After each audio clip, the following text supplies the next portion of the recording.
Glorifie le nom de Jésus à travers nos vies. Au nom de Jésus que nous te prions, Père.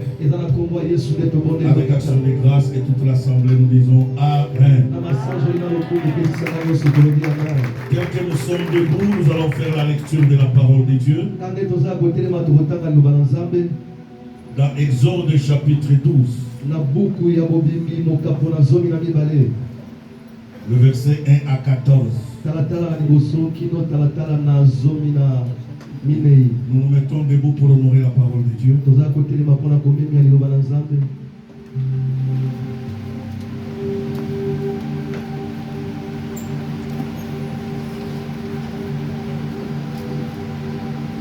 Je lis la parole de Dieu dans Exode 12, du 1er au 14e verset au nom de Jésus. Amen. L'Éternel dit à Moïse et à Aaron dans le pays d'Égypte: ce mois-ci sera pour vous le premier des mois. Il sera pour vous le premier des mois de l'année.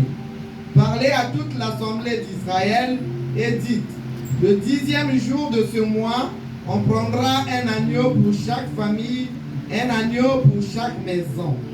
Si la maison est trop peu nombreuse pour un agneau, on le prendra avec son plus proche voisin, selon le nombre des personnes.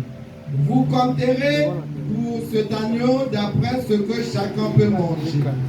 Ce sera un agneau sans défaut, mâle âgé d'1 an. Vous pourrez prendre un agneau ou un chevreau. Vous le garderez jusqu'au 14e jour de ce mois. Et toute l'assemblée d'Israël l'immolera entre les 2 soirs. On prendra de son sang et on en mettra sur les 2 poteaux et sur le linteau de la porte des maisons où on le mangera. Cette même nuit, on en mangera la chair rôtie au feu. On la mangera avec des pains sans levain et des herbes amères. Vous ne le mangerez point à demi cuit et bouilli dans l'eau, mais il sera rôti au feu avec la tête, les jambes et l'intérieur.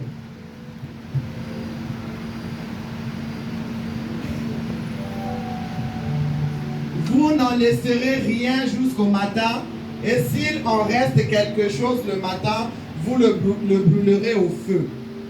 Quand vous le mangerez, vous aurez vos reins sains, vos souliers aux pieds et votre bâton à la main, et vous le mangerez à la hâte.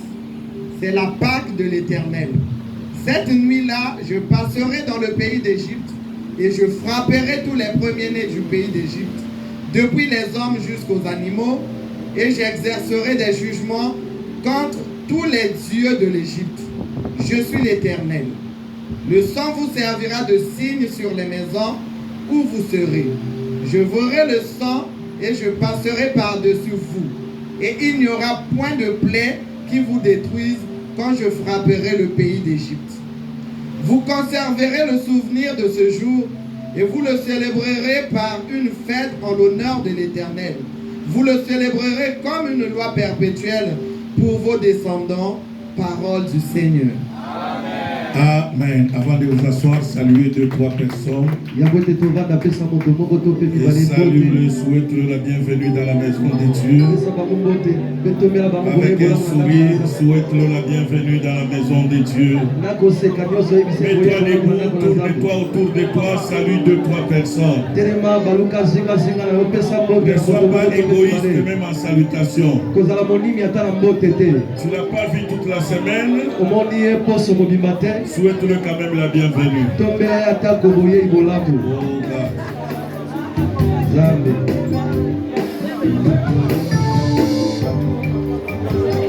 Dis bonjour à ta soeur, dis bonjour à ton frère.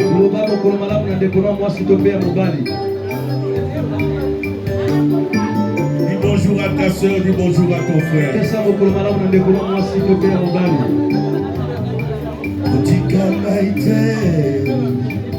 Yesu, unapowazulu wengine naomba unikumbuke, unikumbuke. Yesu, unapowazulu wengine naomba unikumbuke, yemba unikumbuke, unikumbuke, unikumbuke. Yesu, naomba unikumbuke. Usinipite, usinipite, usinipite, usinipite. Yesu naomba usinipite. Ninyambo, nyambo, esilakate. Nayamishe komi mobesano. Yambo na suye kateli. Yamuka lelo ninyambo. Naila ninyambo. Nayamishe komi mobesano. Yambo na suye kateli. Yamuka lelo ninyambo. S'il te plaît, unikumbuke. Ninyambo. Ninyambo esilakate. Nayamishe komi mobesano. Yambo na suye kateli. Yakoluka lelo ninyambo. Ninyambo esilakate. Nayamishe komi mobesano. Yambo na suye kateli. Yakoluka lelo ninyambo.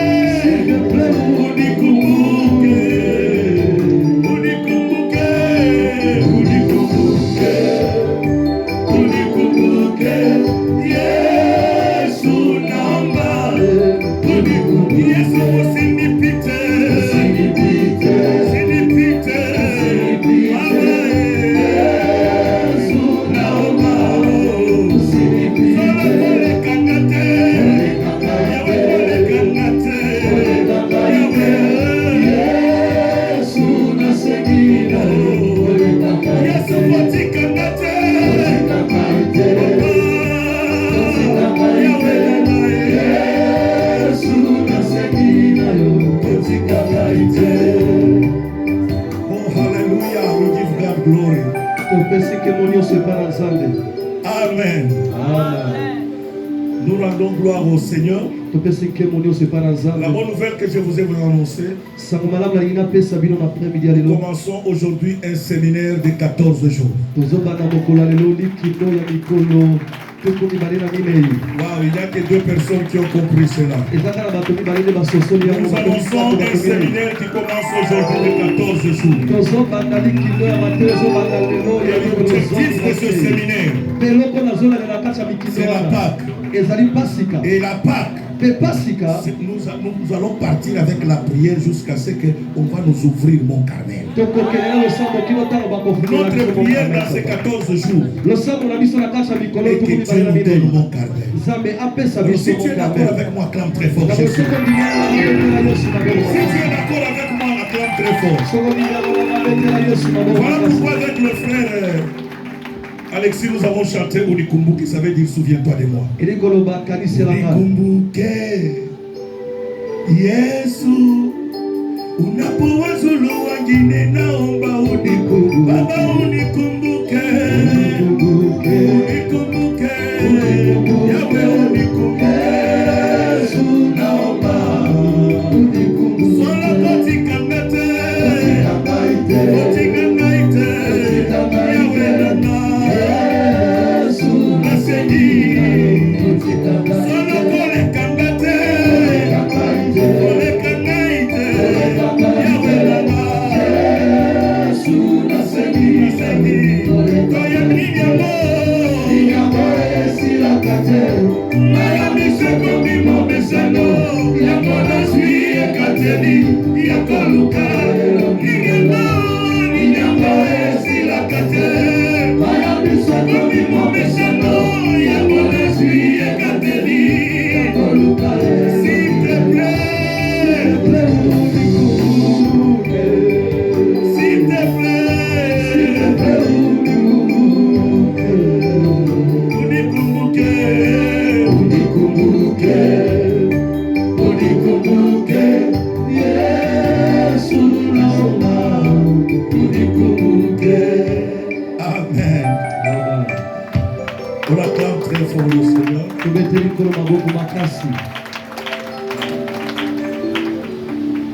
Nous disons merci à Dieu qui permet encore que nous prenions la parole. C'est Papa et toi qui devrait normalement introduire ce séminaire. César, comme il ne cesse de le laisser tranquille, là, il l'a pris encore davantage.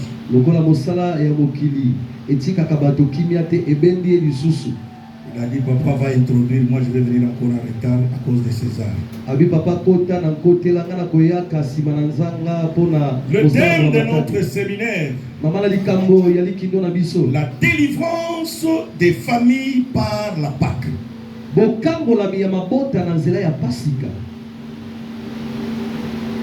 La délivrance de la famille, des familles par la Pâque. Le texte qu'on nous a lu, c'est dans Exode chapitre 12. Et nous sommes dans les 2 semaines, disons 13 jours qui précèdent la Pâque qui sera le 20. Et la semaine de la Pâque c'est le 20 avril. Et je voudrais dire à quelqu'un, si tu as l'habitude de manquer, ne manque pas. Dis à ton voisin, ne manque pas. Il y a des choses que Dieu nous réserve. Bien aimé, nous aurons à prier pour les familles. Parce que la Pâque était venue pour le salut des familles. Nous allons prier pour nos enfants, nos maris, nos femmes. Afin que Dieu puisse sauver nos familles. Et je crois que pendant ces 14 jours, je ne serai pas le seul orateur. Il y en a d'autres qui vont suivre. Il y a notre papa Bruno qui est parmi les orateurs. Il Il y a le prophète Nathan qui est parmi les orateurs. Il y a le pasteur Frédéric, pendant que je parle ici, lui il est déjà pointe-noire en train d'introduire. Il y en a d'autres serviteurs aussi qui vont intervenir. Alors ne manquez pas pendant ces 14 jours. Toute la semaine nous serons ici de lundi à vendredi. Il y aura que samedi, on aura une pause. Dimanche, nous reprenons encore. Et la deuxième semaine, nous allons le terminer par une retraite. Et nous croyons que pendant ce temps-là, avant même que nous arrivions à la deuxième semaine, Dieu va visiter beaucoup de gens ici au milieu de nous. Bien-aimé, parce que la Pâque n'est pas une fête comme toutes les fêtes. C'est une fête où nous célébrons la mort et la résurrection de Jésus-Christ. Et c'est ce qui fait notre force d'ailleurs, nous les chrétiens. Et nous ne devons jamais manquer de réunions comme celle-là. Quel que soit pourquoi que ce soit au monde, ne manque pas. Prends une résolution de ne pas manquer. Et j'ai béni le Seigneur pour le témoignage de notre sœur Maman Blandine. Et qui a témoigné combien Dieu lui a fait grâce. Comment Dieu lui a fait grâce. Il est resté fidèle à ce Dieu-là. Des fois, il sacrifie même son travail pour ce Dieu-là. Et Dieu aussi ne l'abandonne jamais. Mais Dieu est fidèle envers ceux qui lui sont fidèles. Dieu est fidèle envers ceux qui lui sont quoi? Fidèles. Et à travers son témoignage, j'ai compris une chose. Comme Dieu l'a dit dans le texte que nous venons de lire. Il dit l'agneau de la Pâque que vous allez manger. Si cet agneau est grand pour une famille, cherche le voisin le plus proche. Et si vous avez compris ça, la première des choses, Dieu cherche l'unité de la famille. Et c'est ce que Maman Blandine nous a témoigné cet après-midi. Dieu s'est servi de sa sœur avec laquelle elle prie ensemble. En la personne de notre maman Jocelyne. Et c'est par là que Dieu l'a élevé. Dieu ne va pas t'élever nulle part ailleurs. Si ce n'est que par la personne qui est assise à côté de toi. Mais si tu ne comprends pas cela, ça sera difficile pour toi. Je vais commencer par vous donner le premier point qui est la définition de la Pâque.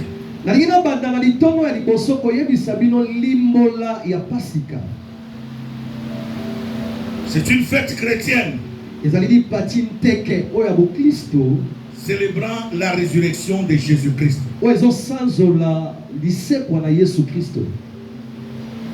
C'est une fête où les chrétiens célèbrent la résurrection de Jésus-Christ.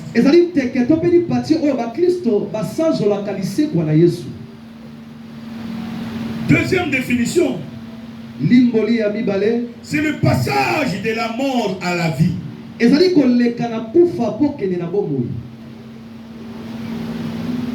Redonner vie à quelque chose qui était mort.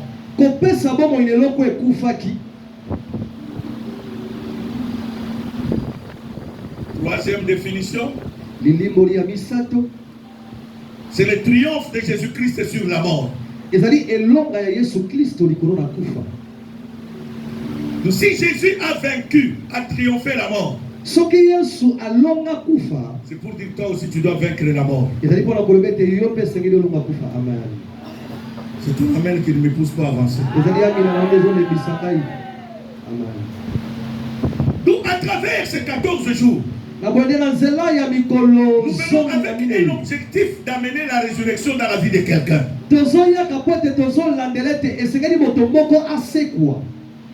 Ce qu'on avait enterré dans ta vie, c'est quoi? Je t'annonce une bonne nouvelle. Pendant ces 14 jours, Dieu va ressusciter tout ce que le diable avait enterré dans ta vie. Est-ce que c'est la santé? Dieu va ressusciter ça. Si c'est le mariage, Dieu va ressusciter ça. Si c'est le travail, Dieu va ressusciter ça. Si c'est l'intelligence, Dieu va ressusciter ça. Si c'est les affaires, Dieu va le ressusciter. Mais nous prions un Dieu qui ressuscite les morts. Si tu ne crois pas, moi je crois en cela. Là où on m'a condamné, je ne relèverai jamais la tête. C'est là que Christ a relevé ma tête. Et je suis venu dire à quelqu'un pendant ces 14 jours, la vie de quelqu'un sera relevée. La vie de quelqu'un sera ressuscitée. Le travail de quelqu'un sera ressuscité. La santé de quelqu'un sera ressuscitée. La promotion de quelqu'un qu'on avait enterré sera ressuscitée. Et tes ennemis t'acclameront. Parce qu'ils verront la vie que Christ va te donner. Alléluia. Amen. Le deuxième point, c'est le but. C'est de nous amener à vivre le miracle de la résurrection.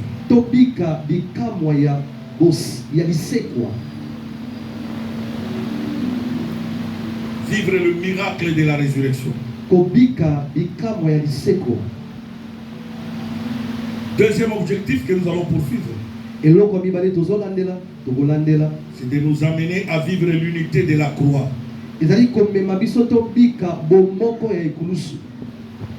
Vous savez, c'est à la croix que Christ a témoigné l'union. La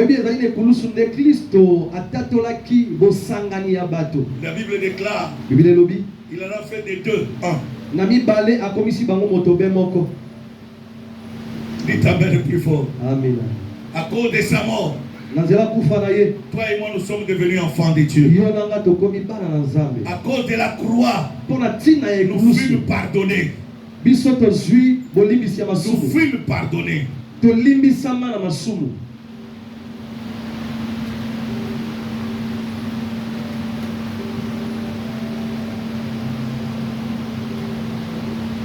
Et la dernière, c'est de nous amener à vivre la résurrection de Jésus dans notre vie.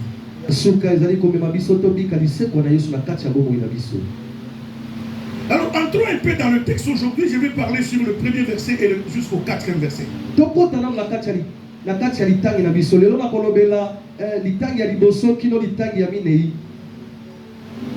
L'Éternel dit à Moïse et à Aaron dans le pays d'Égypte, ce mois-ci sera pour vous le premier des mois. Il sera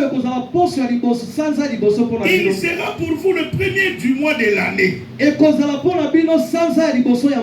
10e jour, je me suis parlé à toute l'assemblée d'Israël et dites, le 10e jour de ce mois, on prendra un agneau par chaque famille. Un agneau pour chaque maison. Si la maison est trop peu nombreuse, on le prendra avec le plus proche voisin. Selon le nombre de personnes, et vous compterez pour cet agneau d'après ce que chacun peut manger. Je disais que cet après-midi, je vais parler du premier point. Sur l'unité de la famille.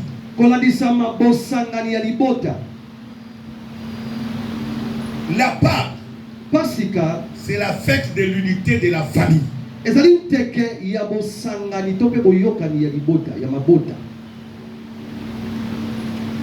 Qu'est-ce qu'une famille?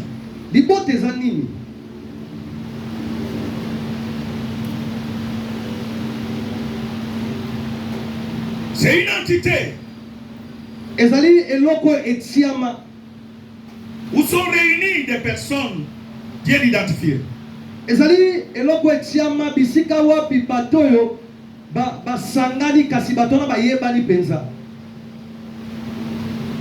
Et cette personne identifiée sont messieurs, madame, les enfants. Ce sont les membres qui constituent la famille. Et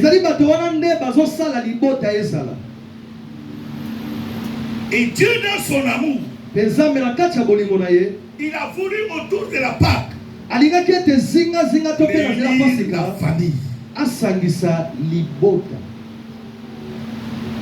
Ici, quand Dieu parle à Israël de célébrer la Pâque, Israël est où?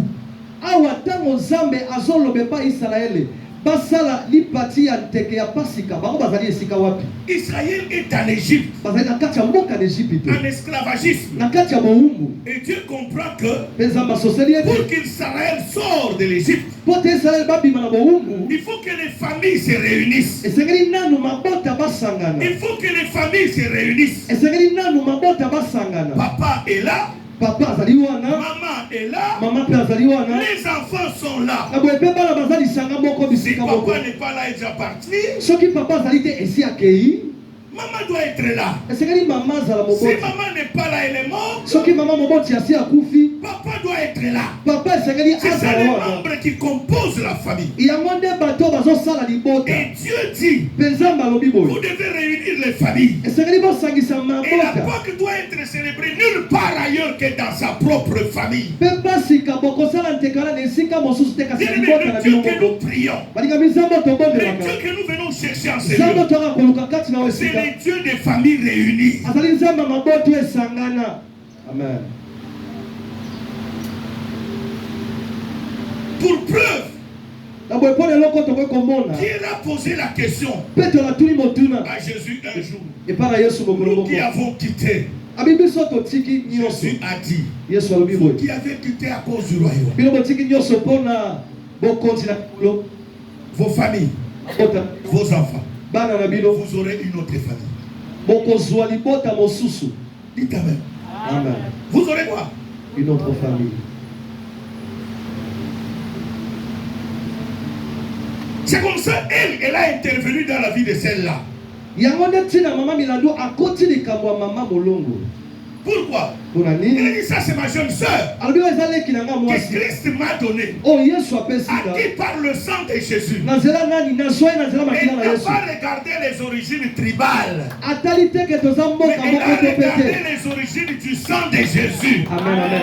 Est-ce que quelqu'un m'entend cet après-midi? Elle n'a pas regardé les origines tribaux. Il a regardé le sang de Jésus. C'est celle-là que nous allons être sauvés ensemble. Quelle que soit la distance où elle était en Europe, elle reçoit une nouvelle de travail. J'ai ma soeur. C'est ton amen qui nous encourage pas d'avancer. Voici la famille que Christ nous a donnée. Voici cette famille que Dieu cherche. Cette famille qui est unie autour du nom de Jésus. Dieu veut que nous soyons unis. Unis. Pas divisés. Unis. Pas divisés. Dieu dit, cet agneau ne sera pas mangé dans la rue. Doit être mangé où? En famille. En famille.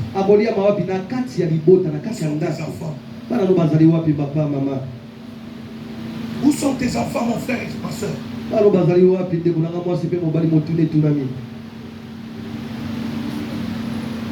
Quand vous lisez le chapitre 8, le chapitre 9, le chapitre 10,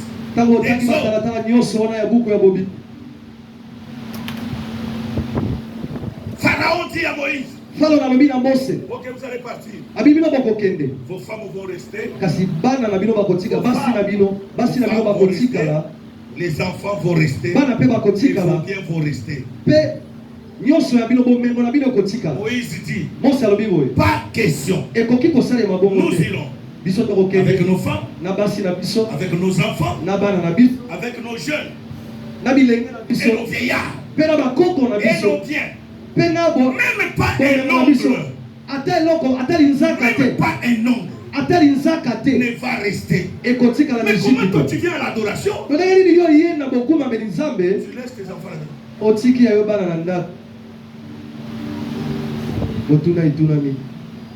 Comment? Où sont tes enfants? Même tes petits enfants qui sont chez toi. Où sont-ils? Dieu dit l'agneau de la Pâque sera mangé où? En famille. Dieu cherche que ta famille soit unie. Dieu veut que nos familles soient quoi? Réunies. Aujourd'hui, nous avons des problèmes de combat à gauche, à droite. Même dans la même maison, chacun a son Dieu. Celui qui va chez le féticheur est dans ta maison. Celui qui va chez le mandona est dans ta maison. Pendant que toi tu es ici, tu es dans ta prison. Quel est le Dieu qui va agir dans ta maison?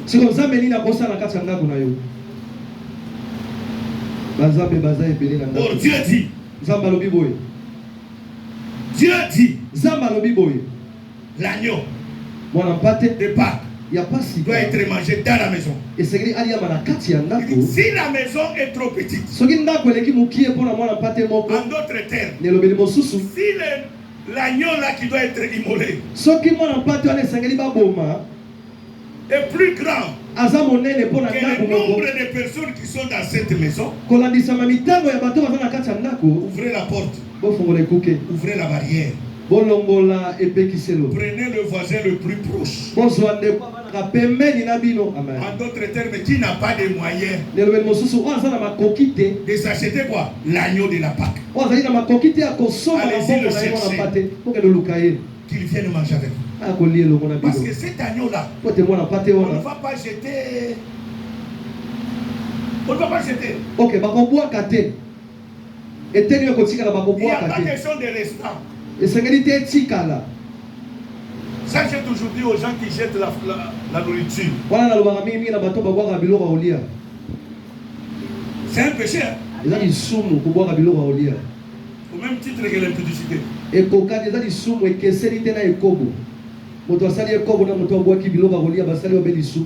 à Dieu, tu as commis l'erreur de m'en donner trop.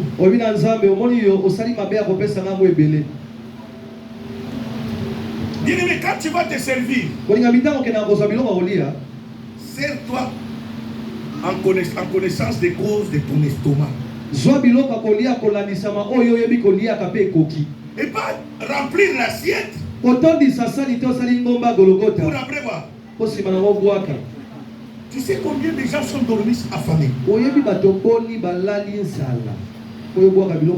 Quand toi tu jettes là, tu sais combien de gens, même le voisin proche à côté de toi, des fois il n'a pas mangé. Hein?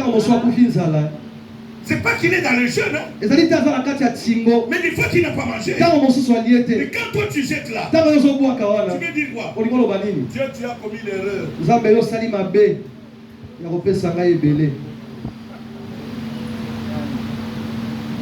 Bien-aimé, moi-même quand je vais au restaurant, même si c'est un buffet, je me fais en connaissance des causes de quoi?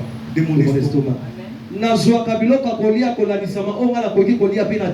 J'ai fini, même la soupe là, la mboli yango nakena.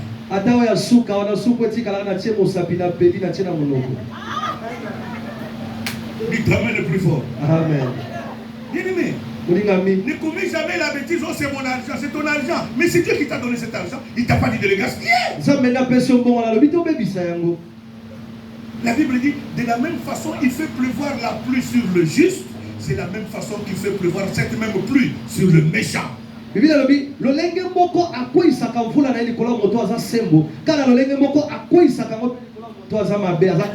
Ma soeur, mon frère, quel est l'état de ta famille? Êtes-vous unis ou divisés?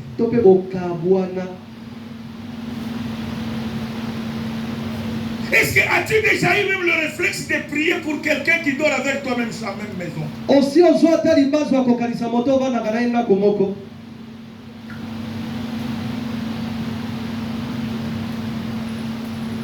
Parce que d'autres bénédictions ne viendront jamais dans ta maison. Si vous êtes divisés, c'est pour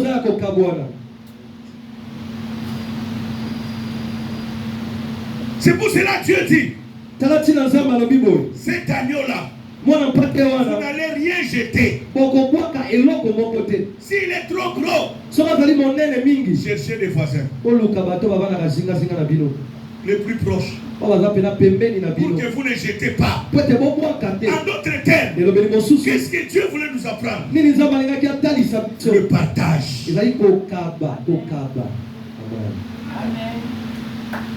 Depuis que tu es au combat, tu partages avec qui?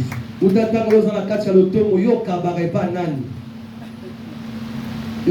sait pas qui est qui.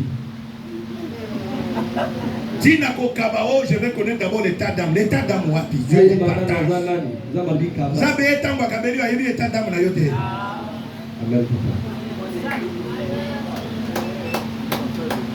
Quand Dieu te donne, il ne connaît pas ton état d'âme. Il sait que tu es méchant.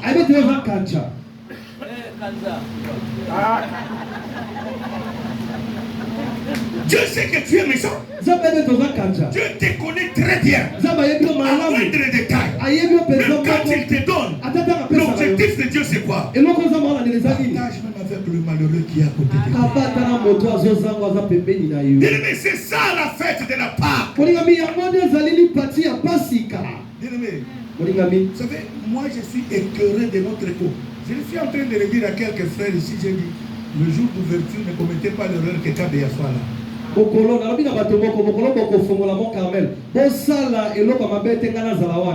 Parce que je vais arracher une lettre dans votre nom. Je vais enlever une lettre dans votre nom. Ah d'accord. Le ministère ça s'écrit comment? MCC. Je vais enlever un C. Parce que nous ne sommes pas le C là ne nous représente rien. Le ministère quoi? Chrétien du combat spirituel. Moi je vais enlever le chrétien là. La pensée de Dieu c'est quoi? Avant que nous soyons des combattants, soyons d'abord des chrétiens. Soyons d'abord quoi? Des chrétiens. Et ce qui a fait de nous des chrétiens, c'est la troisième leçon des affermissements. Un chrétien pardonne. Un chrétien accepte le pardon. Mais toi qui n'acceptes pas le pardon et qui ne sais pas pardonner, à quoi tu es chrétien?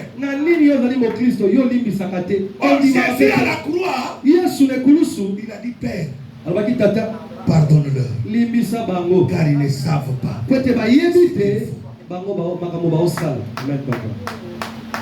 En quoi tu es chrétien? Et en quoi tu es membre d'MCC?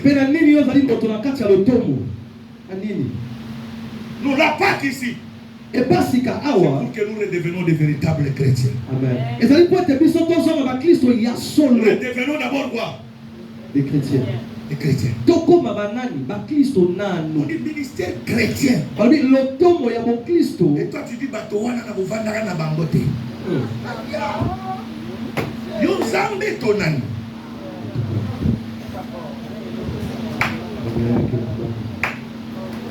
Alléluia. Bien mais ça fait très mal. Et je comprends pourquoi Jésus m'a dit. Jésus avait dit. Plusieurs me diront. Seigneur, n'avons-nous pas chassé les démons en ton nom? N'avons-nous pas prêché des milliers en ton nom? N'avons-nous pas ressuscité le monde en ton nom? Matthieu 7:21 dit ceci. Matthieu 7:21 dit ceci. Retirez-vous de moi, vous qui commettez l'iniquité, car je ne vous ai jamais connu. C'est comme pour dire, hein, pendant que tu as l'adoration avec nous, Dieu ne te connaît pas. Quel que soit le défilé de mode que tu vas nous faire ici, là, même si tu danses à rouler par terre, Dieu ne te connaît pas. Pendant que tu es vivant, Dieu ne te connaît pas. Même si tu prêches des milliers, Dieu ne te connaît pas. Deviens d'abord chrétien pour que Dieu arrive à te connaître. Alléluia. Voilà pourquoi Jésus, Dieu parle de la famille. C'est pour dire partager même avec le voisin. Ce voisin-là peut ne pas être de ta famille. Et la Bible dit, celui qui ne prend pas soin des siens, il est pire qu'un païen. Celui qui ne sait pas prendre soin des siens. Les gens que tu vis avec eux dans la même maison. Les enfants qui sont sortis de ton sein.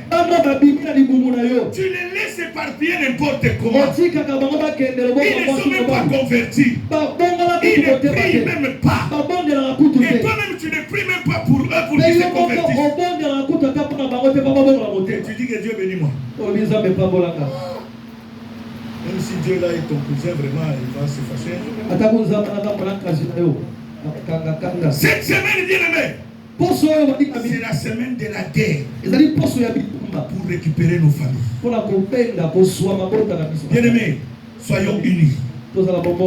Cherche à ce que ta famille soit unie. Même si ton mari ne prie pas, prie pour que Dieu gagne ce homme-là. Même si ta femme ne prie pas, prie pour que Dieu regagne cette femme-là. Même si ta femme ne prie pas, prie pour que Dieu sauve. Viens au séminaire avec un objectif. Dis à Dieu à ce séminaire ici. Je viens pour que tu sauves mes enfants. Je viens que tu sauves mon mari. Je viens pour que tu sauves mes cousins et cousines. Je veux que tu sauves mes neveux et mes nièces. Que tu sauves mes oncles et mes tantes. Que tu sauves mes voisins aussi. Que ce soit celui d'en face ou de derrière, celui qui est à ma gauche ou à ma droite. Mais quand tu ne pries pas pour eux, c'est par eux que le diable va t'attaquer. Qui a suivi la première leçon d'affermissement? La leçon de Papa Olang, le triangle de paix. Si vous l'avez suivi, et si vous l'avez bien compris, il vaut mieux ajouter des triangles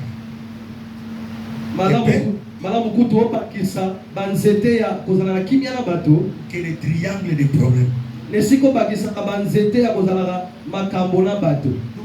Cherche à créer un triangle avec le voisin qui est là. Le voisin qui est en face. Le voisin qui est derrière. Celui qui est à gauche, qui est à droite. Cherche à créer des triangles de paix avec lui. Même le jour où tu auras des problèmes, c'est lui qui te sera proche qui va te sauver. Mais toi maintenant tu as un problème avec tout le monde. Et quand tu auras des problèmes, tu vas commencer à chanter. Moi je pas les gens, mais les gens ne m'aiment pas. C'est toi qui n'aimes pas les gens. Dites amen le plus fort. Voilà pourquoi Dieu a dit l'agneau que vous allez manger, ne la mangez pas seul.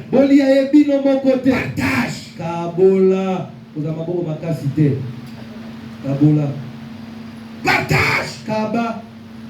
L'esprit d'unité, c'est l'esprit du partage.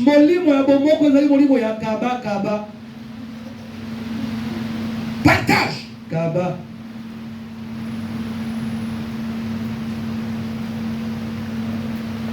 Tu es là où tu es. Hier, pour avoir même deux pointures de chaussures, c'était difficile. Mais aujourd'hui, Dieu t'a fait grâce. Tu as toute une chambre de chaussures. Tu ne peux même pas partager.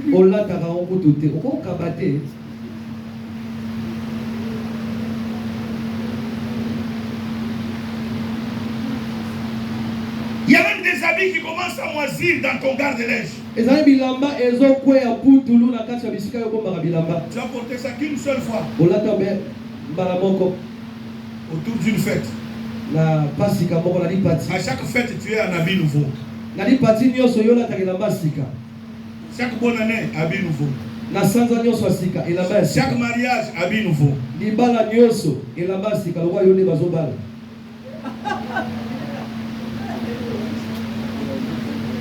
Oh, tu as quelqu'un à côté de toi qui prie même avec toi ici. Mais tu le vois dans le même habit tous les jours. Toi, tu as les habits qui commencent à quoi? À moisir.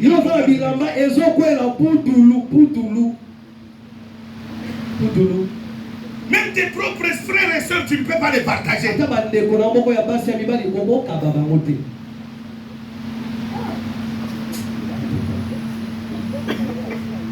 Dites amen. Bien aimé, beaucoup nous manquerons le ciel à cause des choses comme ça.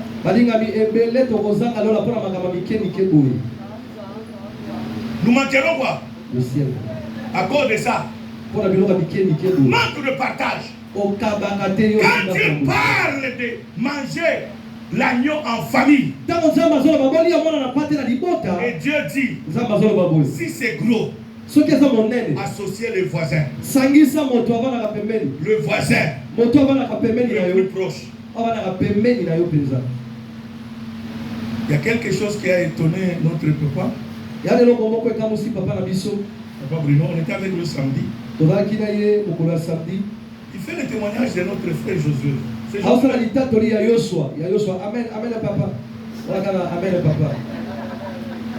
Le frère Josué est venu voir papa et toi. Ça fait dimanche passé. Il ne va pas le rencontre. Il avait quelque chose à mettre. Il lui a donné. Prends ça pour te débrouiller. Il dit papa, j'étais étonné. Je n'ai pas encore. Je suis encore dans ma voiture assise, d'autres personnes me parlent. Le peu que j'ai donné à Josué, il a commencé à partager aux sécurités qui étaient là. J'étais sidéré. Quand je pose la question, il dit que Josué ne mange jamais seul.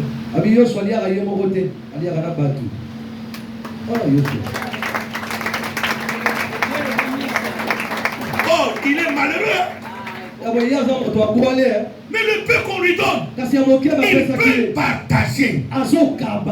Mais toi que Dieu bénit.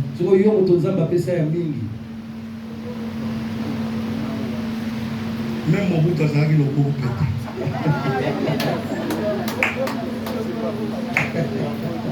Malgré qu'il avait le beau flambeau comme ça, tenu le flambeau. Tu ne peux pas entrer dans la maison de Mobutu qui que ce soit et que tu sois même vide. Non. Même si tu es son opposant, pendant que tu es en train de parler avec lui, il a déjà instruit à ses agents. Ton coffre est servi, garni déjà. Non, ton coffre de voiture. Dès que tu parles comme ça, c'est l'agent qui te donne la clé là, qui te dit non, il y a ton colis qui est là. Si c'est un carton bien gardé. Ça c'était la spécialité de Mobutu. Que nous avons crié que nous c'est un sorcier. Et nous qui sommes chrétiens là. Mais pour partager à ton voisin, ta voisine qui est à côté de toi là. La Pâque. J'ai été sidéré à Montréal. Il y a une maman qui prie avec moi. Il y a une infirmière. et qui est infirmière, ok, et qui travaille avec des musulmans. À chaque fête de Ramadan, est-ce que vous savez que les Ouara respectent bien cette loi? Vous dites très bien Amen. Alors toi tu respectes ça?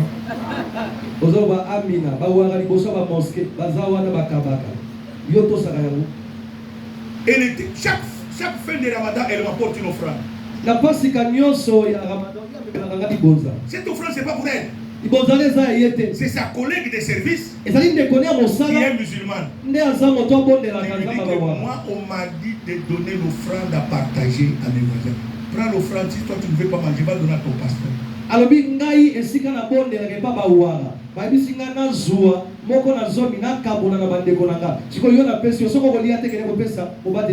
cette maman me l'amenait chaque Ramadan. Et des fois je le rappelle, maman, cette fois-ci tu n'as pas amené l'offrande. Un jour elle me dit non papa, la dame là on l'a changé le service, elle ne travaille plus avec moi. Et c'est là que j'ai compris. Bien-aimé dans le Seigneur, Dieu, quand il dit aux enfants d'Israël sur la famille, l'objectif de Dieu, c'est l'unité. On ne peut pas parler d'unité sans le partage. C'est Dieu lui-même qui dit, si l'agneau là est grand, invite ton proche voisin. Bien-aimé, cette semaine ici, c'est la semaine de la délivrance des familles. Cherche à ce que ta famille soit sauvée. Si tu ne partages même pas les biens matériels, mais viens prier pour eux. Mais toi-même les prières, tu pries à quelqu'un même la prière. Même s'il faut être avare, c'est trop ça. Même la prière. Cette semaine, ne prive pas tes enfants la prière. Ne prive pas ta famille la prière. Viens au séminaire. Dis que Seigneur, même si je ne lui donne pas les amis, mais je peux prier pour lui. Je vais prier pour lui. Bien, c'est la semaine où nous devons sauver nos familles. Parce que Dieu veut ressusciter les choses qui étaient mortes en nous. Dieu veut briser les condamnations des familles. Dieu veut que la famille soit sauvée. Dieu veut que nos membres de famille soient sauvés. Nous terminons par ce texte. Luc chapitre 10. Verset 38 à 42. Verset 38 à 42. 38 à 42. Je lis la parole de Dieu dans Luc 10, verset 38 à 42 au nom de Jésus. Amen.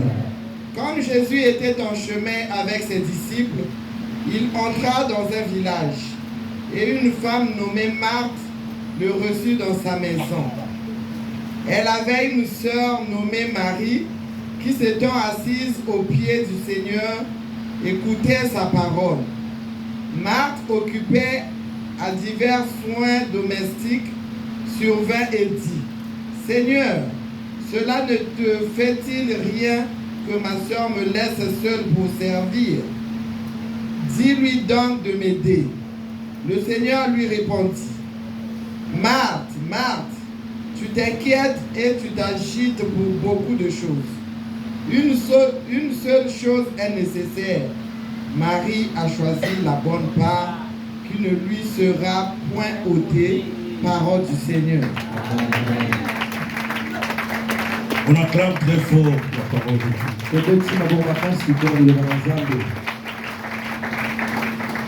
Vous savez la raison de l'entrée de Jésus dans cette famille? C'était pour sauver la famille. Dites amen.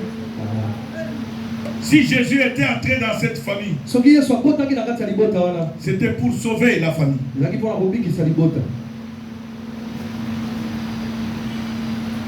C'était une famille amie.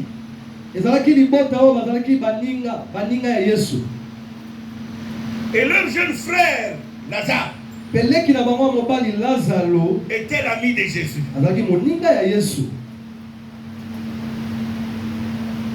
Alléluia. Quelles que soient les idées ou les pensées, les arrière-pensées qui étaient dans la tête de Marthe, les commentateurs de la Bible disent ceci. Marthe avait invité Jésus chez eux. Ce n'est pas pour être sauvé. C'était pour prouver aux gens, votre Jésus là, c'est mon petit frère.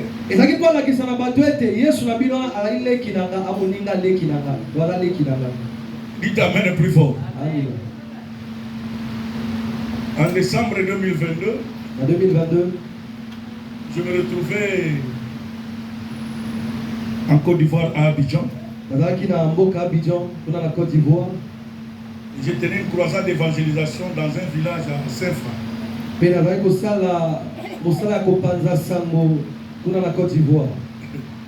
Et le vendredi, le 3e jour, on m'apprendra que mon grand frère est décédé à Kolwezi.